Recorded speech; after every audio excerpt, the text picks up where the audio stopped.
这里是故宫的珍宝馆。如果来故宫旅游，不去珍宝馆实在是太可惜了。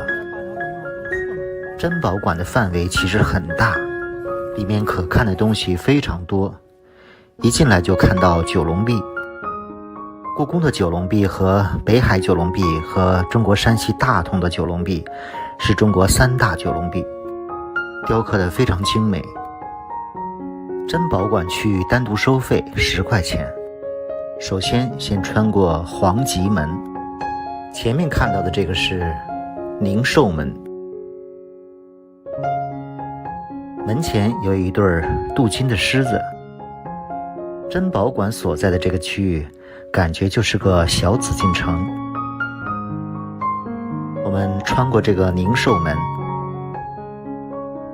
前面看到的是皇极殿，这个是宁寿宫的主体建筑，看上去就像是个小的太和殿，里面都是金砖、金顶、金柱子、金宝座。本来这里是作为皇上退休时候用的，这些建筑也都是珍宝馆区域内的。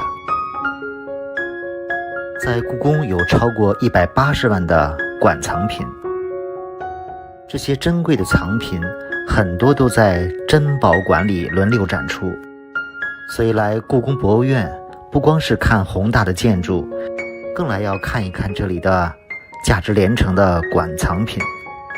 目前故宫博物院收藏的有180多万件文物，这些文物历经岁月淘洗，成为了中华民族悠久历史和灿烂文化的物证。展厅分为珠宝、金银、玉石、盆景等各种类型，同时在养性殿、乐寿堂、颐和轩等建筑内，也根据它的功能和历史，按照当初的位置进行了陈设。展出的每件藏品都精美绝伦，代表了当时的最高工艺技术水平。首先看到的是珠宝馆，哪怕是一枚小小的扳指都价值连城。乾隆什么？乾隆御用。这个画像就是乾隆爷。这里有个浑身上下的珠宝示意图，这是孝贤纯皇后，身上的各种腰带玉佩，各种镶满宝石翡翠的工艺品。现在来到了金银器馆，这是皇帝宝座前的香薰盒，价值上亿的金盆，右边是金如意，全都是镶嵌的宝石，这是红玛瑙做的。10块钱的珍宝馆门票就可以看到价值千万上亿的纯金物品，实在是太开眼界了。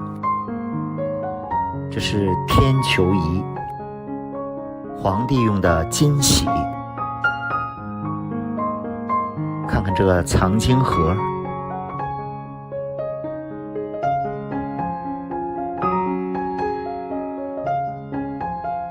这都是佛前供器、七珍，还有八宝，这都是宫内用黄金打造的佛教贡品。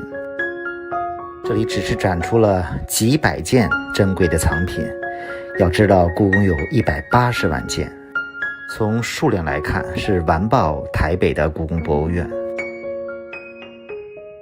除了在专门的展室展出这些金银珠宝展品外，在养性殿和乐寿堂等建筑也有很多展品。这个是养性门，前面就是养性殿，和养心殿非常类似。这是养性殿的院落，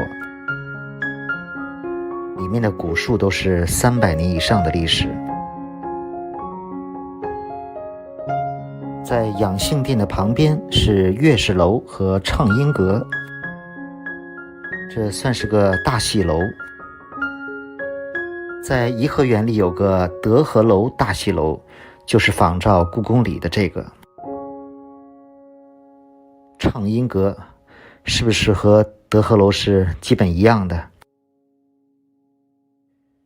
再转回来就看到了乐寿堂，慈禧也曾住过这里。这里面还是难得的可以走近参观的，这就是乐寿堂里的陈设。这里面有2件非常大的宝贝，这是用新疆和田玉雕刻的玉翁，旁边就是慈禧太后的寝宫睡觉的地方，透过玻璃可以看到。要说珍馆宝里的镇馆之宝，这个大禹治水一定是可以排得上的。这是一个高达2.2米几的大玉石，上面栩栩如生地雕刻着大禹治水的图案。这个大禹治水是来故宫必看的东西。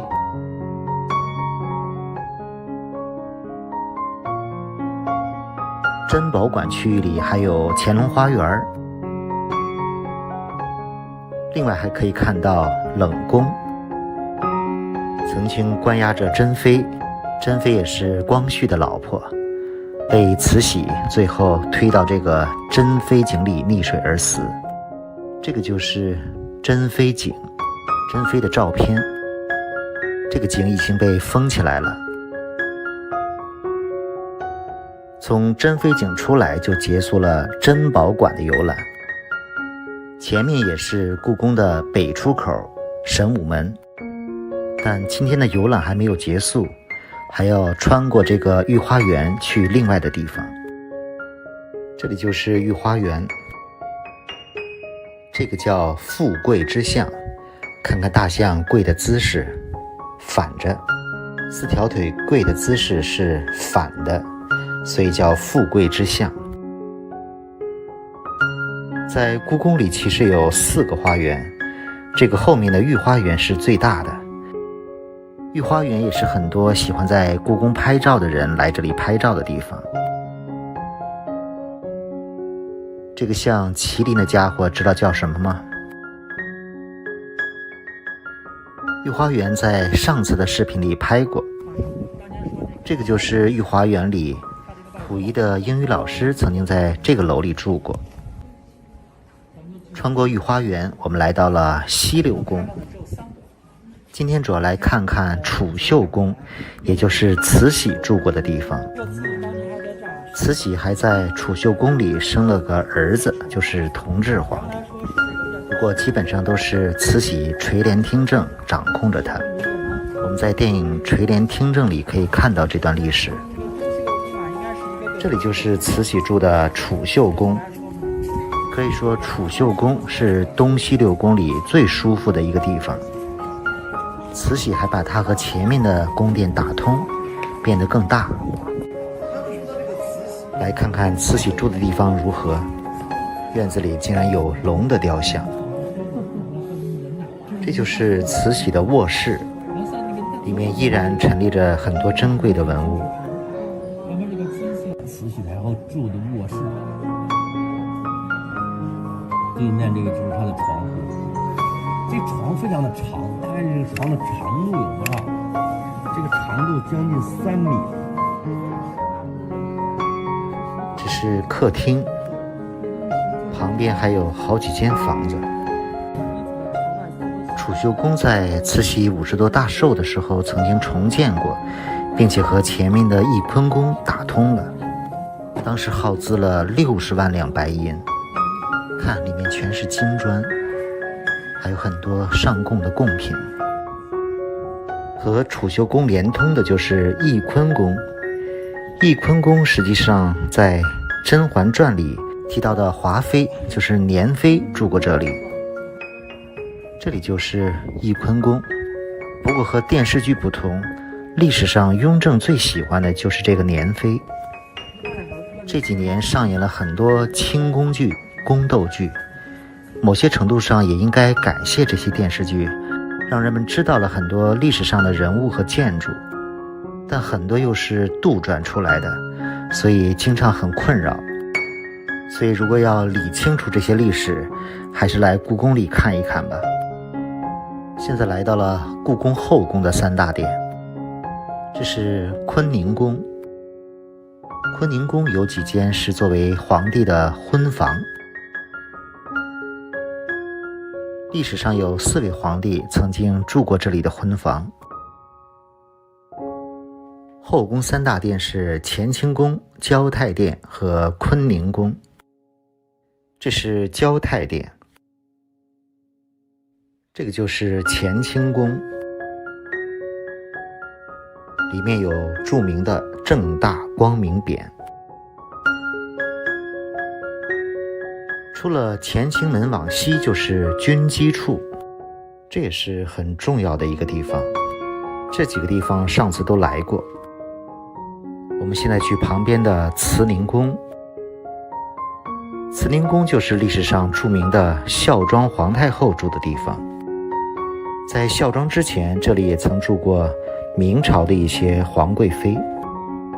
现在穿过慈宁门，这个慈宁宫自从孝庄太后住过之后，就没有安排其他人住过了。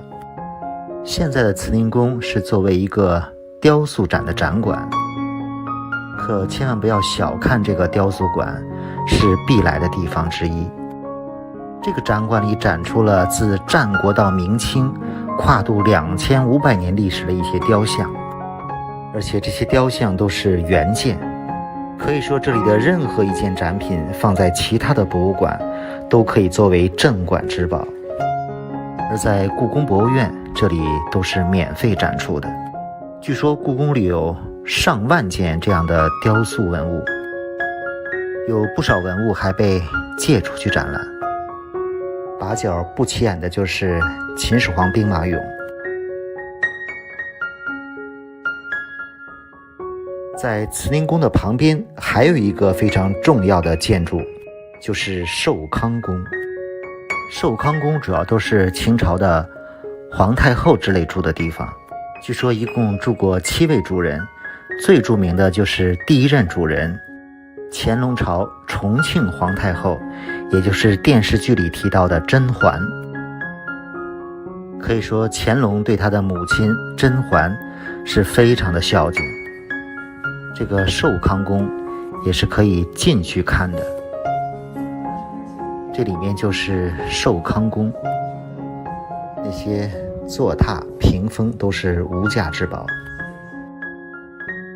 现在这里还有一个比较大型的展览，这个就是甄嬛的原型，重庆皇太后，乾隆的母亲。里面有几个展厅，这是甄嬛的卧室，价值连城的大衣柜。据说整个寿康宫是乾隆花了3000两黄金为他母亲来打造的。寿康宫虽然规模比慈宁宫小一点，但还是非常精致的。《甄嬛传》也可以说是近20年来我最喜欢的一部清宫剧，虽然是有点杜撰。房间里还有乾隆的御笔，为母亲生日写的《蓝靛延禧》。这是展厅里展出的一个无价之宝，高1.5米的金发塔，是乾隆为逝去的母亲建的一座金塔，里面还供奉着甄嬛的头发。这也可以算是故宫里的镇馆之宝，还有很多甄嬛用过的宝物。这个寿康宫是乾隆为母亲专门建的一个养老的居所，甄嬛在这里面住了40多年。慈宁宫和寿康宫都是清朝太后居住的地方，这2个地方是2015年才开始开放的。慈宁宫的对面还有个慈宁花园，也可以来逛一逛。这里就是慈宁花园。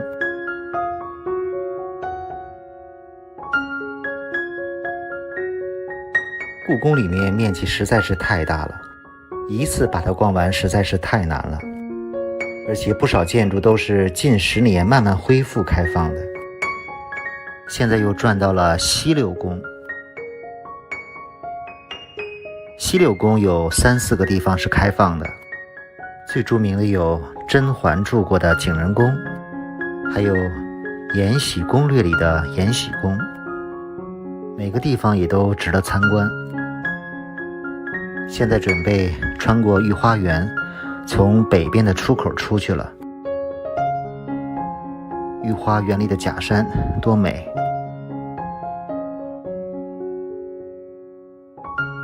这里就是故宫博物院北门的出口，神武门。神武门出来就是景山。今天的故宫博物院的游览就结束了。故宫博物院不愧是中国排名第1的5A 景区，值得你一来再来。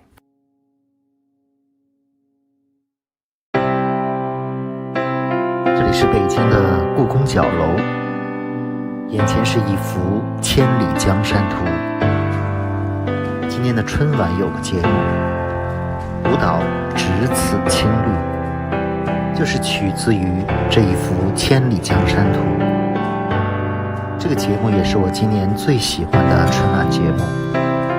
舞蹈把锦绣江山抽象成了一位位着青绿衣衫的秀丽女子，舞蹈宛如一幅幅会流动的画卷，构成了一幅美妙的江南山水图。《千里江山图》是北宋的画家王希孟所作，现在收藏于故宫博物院。这幅画也被称为中国传世的10大名画之一。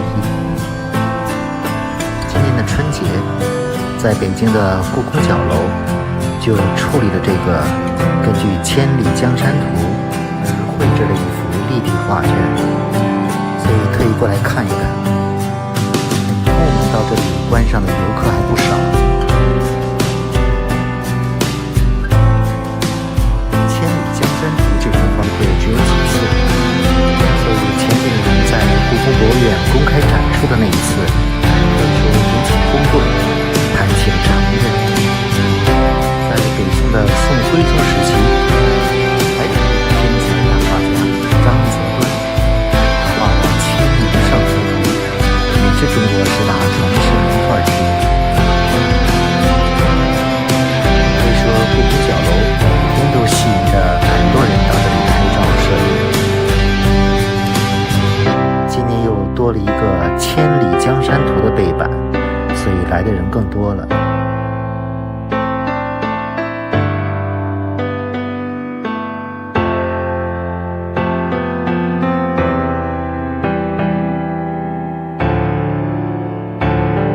北京因为有了这些宏伟的宫廷建筑，所以一年四季都是非常美的。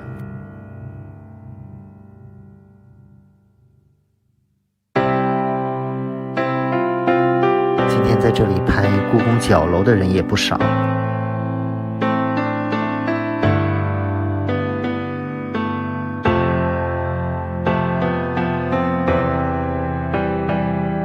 沿着故宫的角楼宫墙往前走，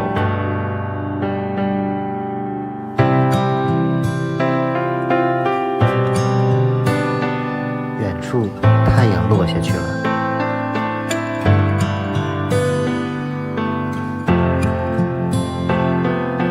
感觉还有落日的余晖，空气也非常的透亮，所以准备去景山上看一看。景山正对着故宫的北门，正好上山可以看一看日落紫禁城。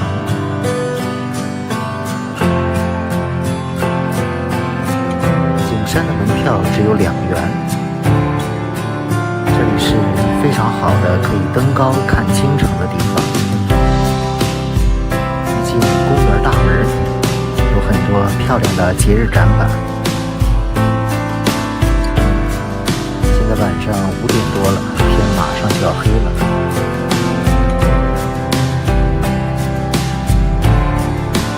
景山公园也打扮得很有节日气氛。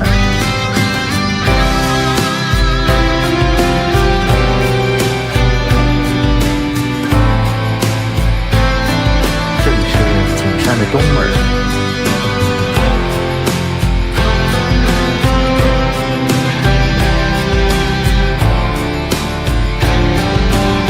从东门这里爬山，爬到万春亭。其实景山上有很多亭子，只有万春亭比较深。首先看到的是周赏亭。周赏亭是最东边的亭子，可以看到北京东边的高楼。北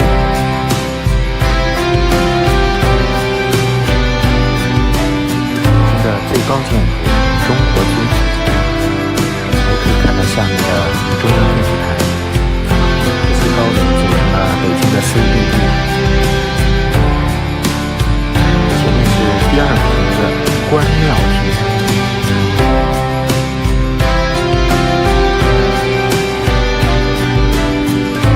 从这里已经可以看到故宫了。这是关庙亭。继续往上，前面就是万春亭。景山上亭子已经亮灯了。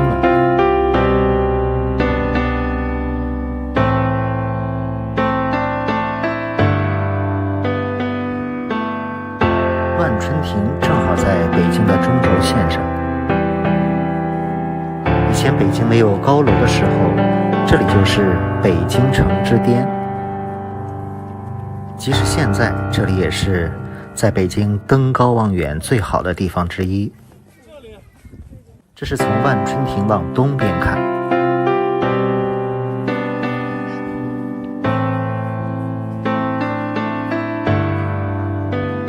灯光映衬下的万春亭。万春亭的意思就是千秋万代的意思。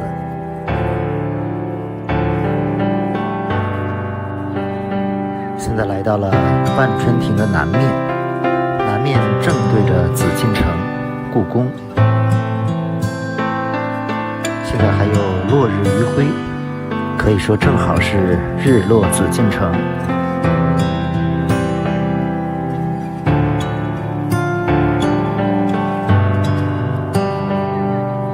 每天在万春亭上看日落紫禁城的游客都很多。其实现在已经落日结束了，所以游客少了很多。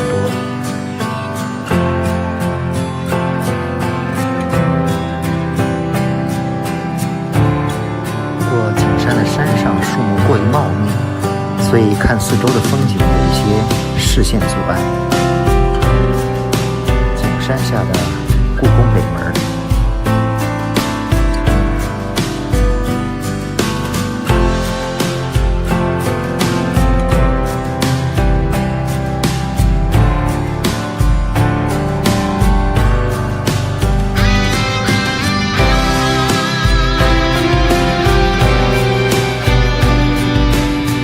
喜欢在傍晚的时候出来拍照拍摄，因为这时候天空的蓝色是最美的。如果周边有灯光映起，画面就更美了。这是亭子的西边，从这边可以清晰地看到北海白塔，远处的西山也清晰可见。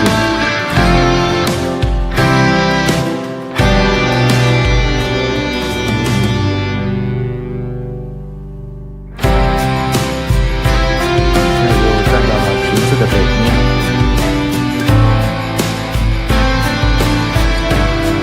从这里更可以清楚地看到北京的中轴线。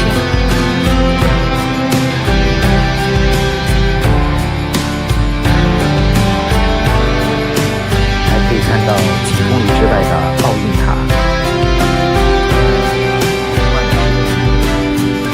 这个亭子近10年我就没有上去过，一直是关闭。非常清楚地看到北京的中央商务区。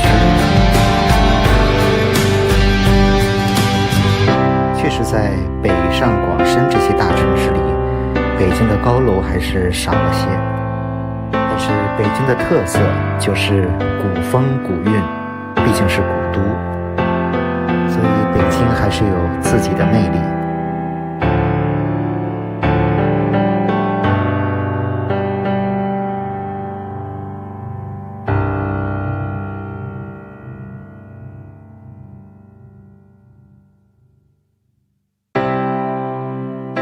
上有一轮弯月。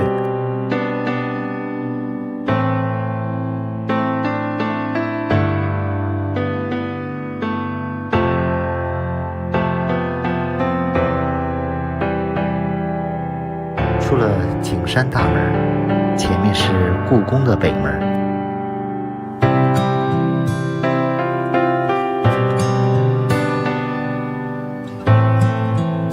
道路两旁都是北京冬奥会的宣传画。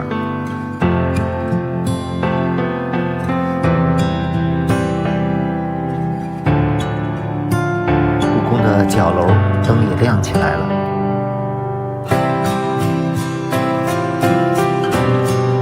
再去看一眼灯光下的千里江山图。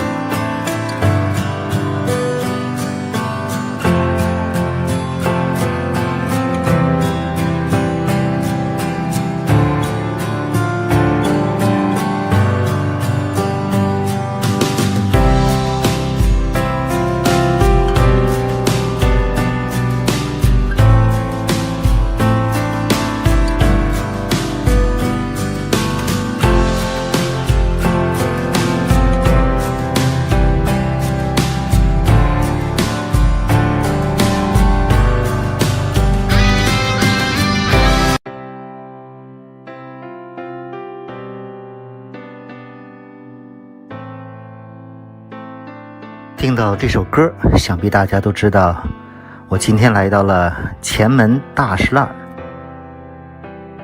据说今年春节，北京游客最多的地方，排名第一的就是这个前门大街。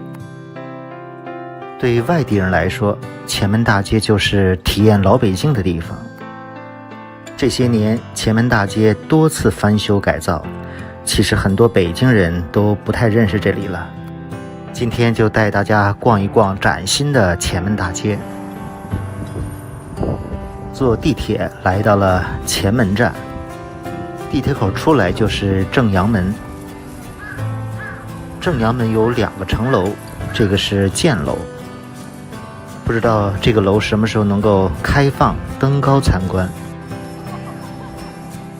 现在过马路到前门大街。前门大街的入口就有冬奥会的吉祥物，目前正在举办冬奥会，很多人在这里和吉祥物拍照。这条街上也有卖吉祥物的，排大队，80多块钱一个冰墩墩。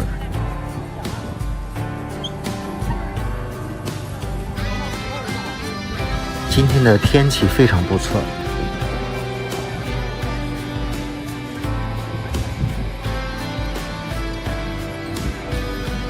前门大街的牌楼，这条大街是一条步行街，全长大概有将近1公里。这个牌楼正反两面景色都不错。前门大街是北京古建筑最集中的商业区。这个是前门大街的叮当车，这个车从前门一直开到朱市口，不到1公里，单程50块钱。不过坐这个叮当车体验古都的人还不少。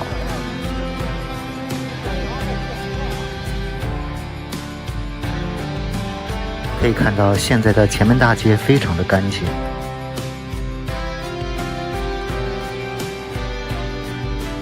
前门大街是北京的老字号云集的地方，这里云集了上百家驰名世界的北京老字号，包括了吃穿住用各个方面的店铺。这些店铺虽然知名度都很高，但如果仅仅靠这些老字号或者小吃来支撑这个前门大街的繁荣，现在看肯定不行。所以这2年前门大街一直的在改造翻修，增加新的商业形态。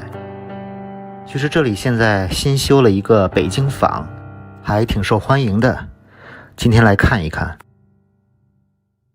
这个北京坊在前门大街的西北角，是一大片吃喝玩乐的商业区。这里也是经过改造翻新的地方，有些建筑也保留了当时这里的传统特色，又增加了一些后现代的一些设计风格。所以北京坊这边和想象中的前门大石烂风格不太一样。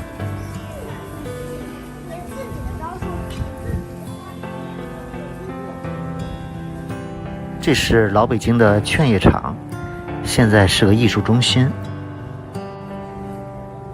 这条街是前门大街上的一条胡同，廊坊1条。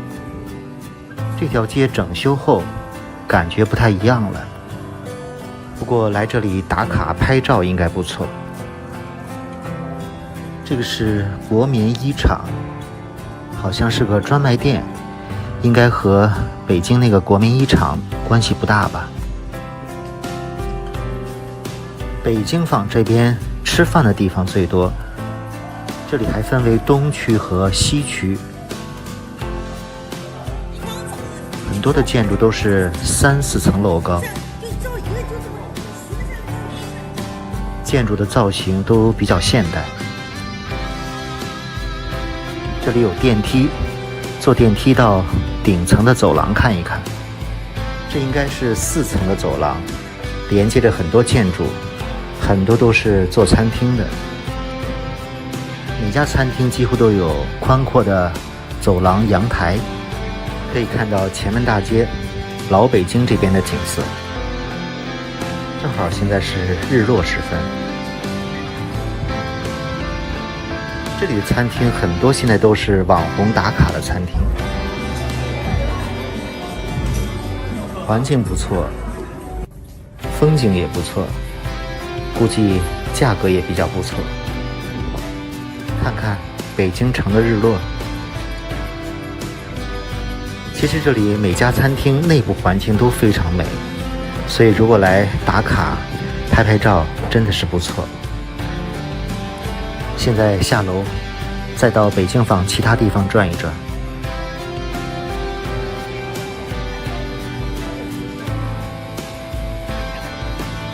现在是5点多，有些夜景灯光已经亮起来了。基本上这个北京坊还是比较偏现代一些，所以感觉有点像在上海的某些地方。北京坊现在是北京很多年轻人喜欢的打卡地。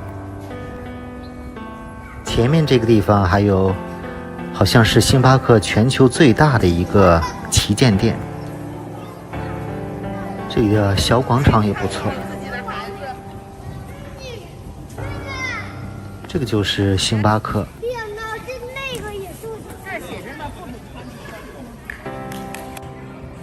进去看一眼。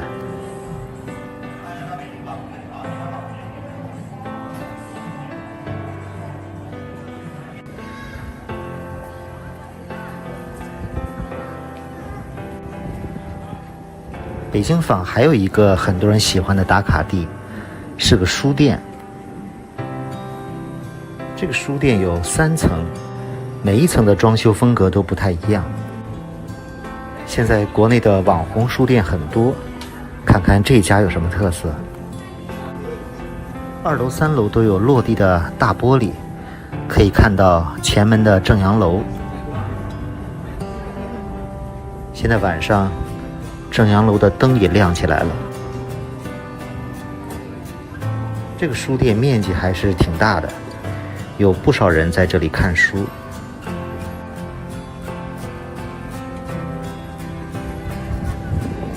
晚上前门大街的灯都亮起来了，看看晚上的前门大街多漂亮。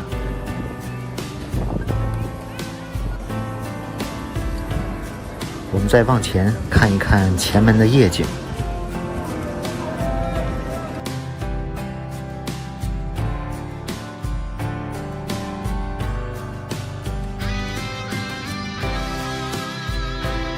来看一看北京的这些老字号，你能知道多少？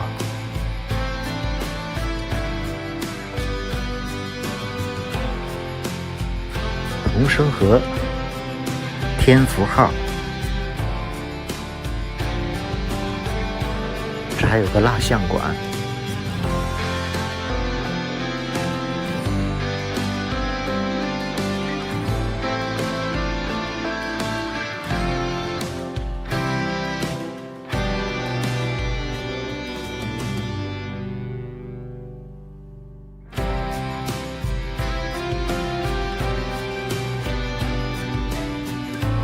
这是全聚德的烤鸭，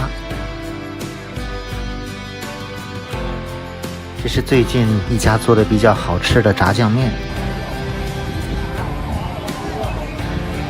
里面人还真不少，进去吃一碗。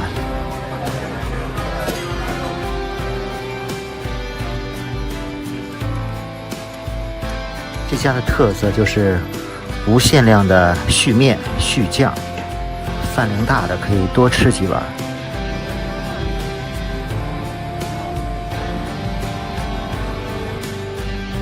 迎客的是东来顺儿，这家门钉肉饼还排上了队。这是前门大街里的大石烂胡同，很多人不会发这个音，大石烂胡同，北京人都这么叫，其实叫大栅栏也是对的，因为据说以前这条胡同住的都是富人，可能是为了防贼修了很多大栅栏，也许是北京人发音念字比较特别，大栅栏、大石烂就叫成大石烂了。这条街老字号非常多，瑞福祥。胡同里的每家店铺走进去都豁然开朗，这里特别多的美食、小吃、小工艺品。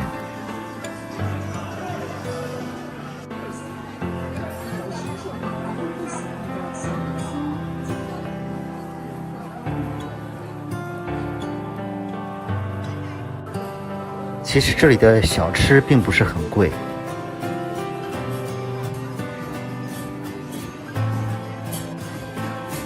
捏面人的，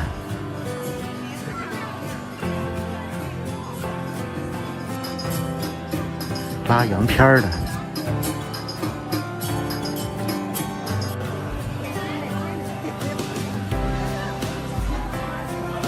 除了北京小吃，这里也有国内其他地方的小吃。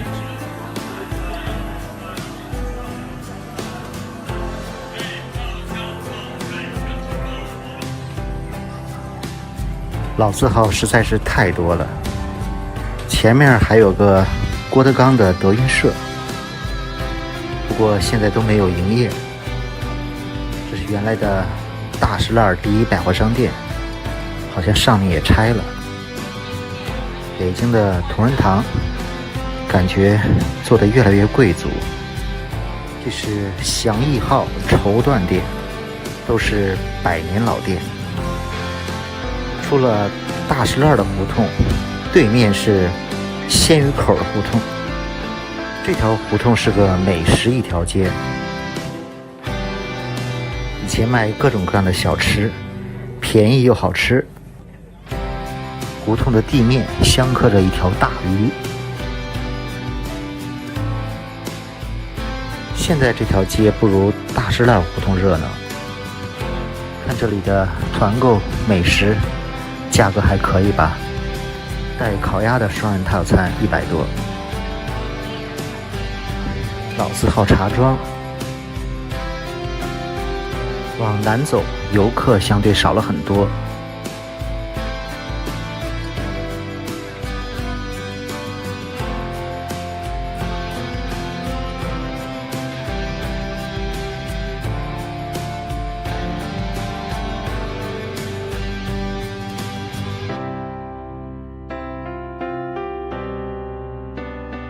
老北京的二锅头酒，